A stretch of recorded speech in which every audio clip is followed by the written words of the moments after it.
कहानी है 1938 कैरली नाम के एक आदमी की, हंगेरियन आर्मी में, और वो उस कंट्री का बेस्ट पिस्टल शूटर था।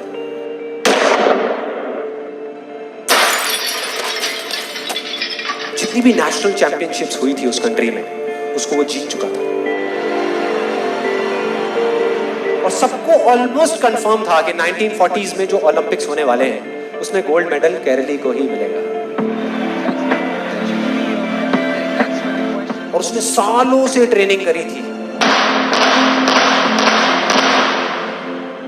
उसका एक ही सपना था, एक ही फोकस था कि मुझे अपने इस हाथ को दुनिया का बेस्ट शूटिंग हैंड बनाना है, बेस्ट बनाना है, बेस्ट बनाना है। और वो कामयाब हो गया, उसने बना लिया बेस्ट शूटिंग हैंड। सिर्फ 2 साल का फर्क था। 1938 में एक आर्मी का ट्रेनिंग कैंप चल रहा था। क्योंकि वो आर्मी में था तो एक एक्सीडेंट हो गया। उसके उसी हाथ में जिससे उसने गोल्ड मेडल जीतना था, उसमें एक हैंड ग्रेनेड फट गया और वो हाथ चला गया। जो उसका सपना था, जो फोकस था, सब खत्म।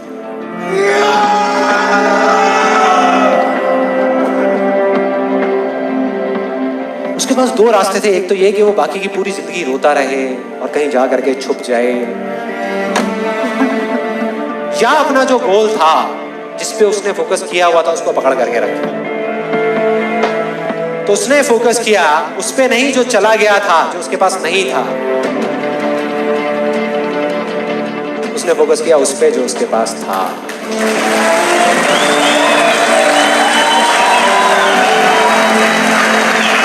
जो उसके पास था। और क्या था उसके पास में? एक लेफ्ट हैंड, एक ऐसा हाथ जिससे वो लिख तक नहीं सकता था। 1 महीने तक उसका हॉस्पिटल में इलाज चला इस हाथ के लिए, और सही 1 महीने बाद अपनी ट्रेनिंग शुरू करती इस हाथ के लिए।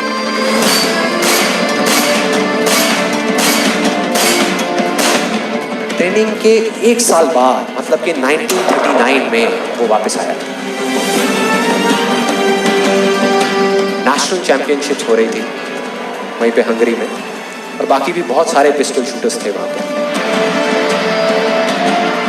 उन्होंने जा करके उसको कांग्रेचुलेट किया, कहा कि यार देखो, ये होता है जज्बा, ये होती है स्पोर्ट्समैन स्पिरिट, कि इतना सब कुछ होने के बाद भी तुम यहां पर आए हो हमको देखने के लिए और हमारा हौसला बढ़ाने के लिए।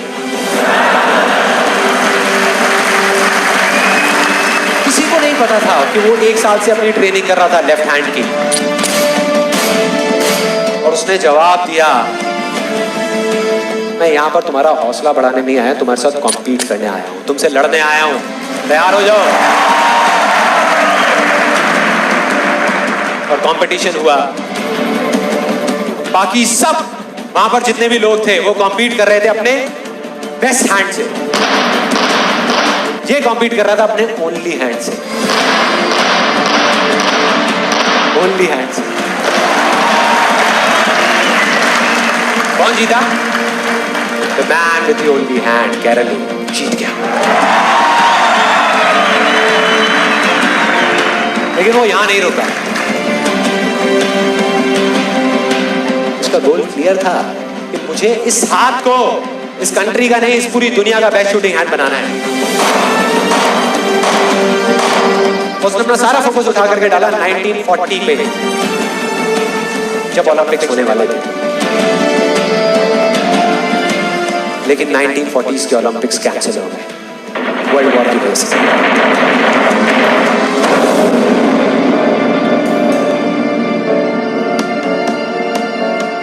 उसने अपना सारा फोकस उठा करके कहां डाल दिया? 1944 में जो ओलंपिक्स होने वाले थे उसके ऊपर। 1944 में जो ओलंपिक्स होने वाले थे वो भी कैंसिल हो गए वर्ल्ड वॉर की वजह से। फिर से कैंसिल।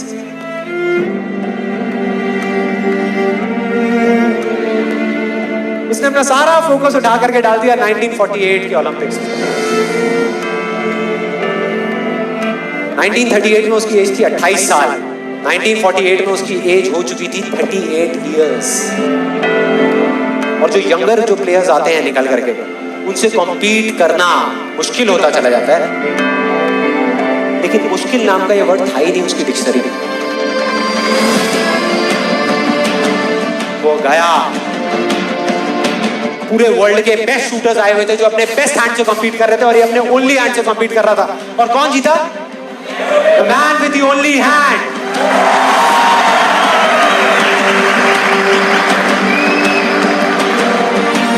लेकिन वो तब भी नहीं रुका। 1952 ओलंपिक्स, दोबारा कॉम्पीट किया उसने, और इस बार गोल्ड मेडल कौन जीता? गैरल ली। 4 साल बाद दोबारा से, और पूरी की पूरी हिस्ट्री को बदल करके रख दिया ओलंपिक्स। इस पर्टिकुलर कंपटीशन में उससे पहले किसी भी एथलीट ने लगातार 2 गोल्ड मेडल्स नहीं जीते।